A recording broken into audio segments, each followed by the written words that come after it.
Today we're going to talk about the importance of perseverance when you're trying to make the changes that you want to see in your life on Mental Health Minute with Kim.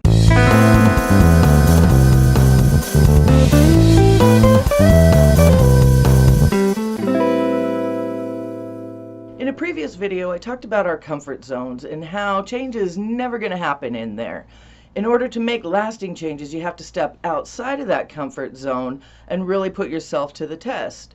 So let's say that you want to work on your mental health and you go to see a therapist and you start off with some pretty easy stuff and you learn some new coping skills and tools, and the hard stuff is up here. So you start working with your therapist and working through those easier things, so to speak, and then you get to the really hard part. And our first instinct is to back off and fall back on the coping skills that we've used in the past. And while they may have made us feel better in the past, they aren't really helping us in the long run because they aren't conducive to making lasting changes.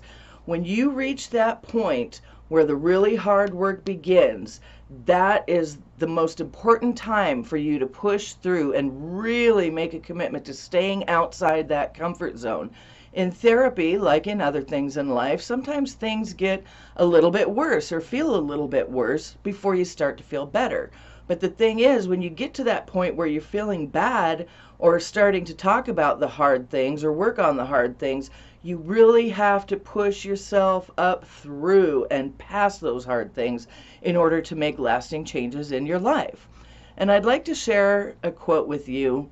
It's one of my favorites, and I remind myself of this when I'm having a hard time sometimes. So here is the quote. On particularly rough days, when I'm sure I can't possibly endure, I like to remind myself that my track record for getting through bad days so far is 100%, and that's pretty good.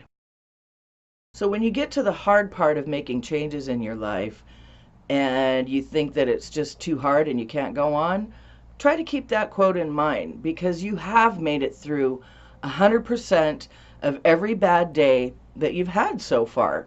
It may have been rough, it may have been uncomfortable, it may have just been generally shitty, but you're still here. You made it through all those rough days. 100% track record. So keep that in mind when you're starting to work on the hard stuff and really want to make changes in your life. I'll see you next week.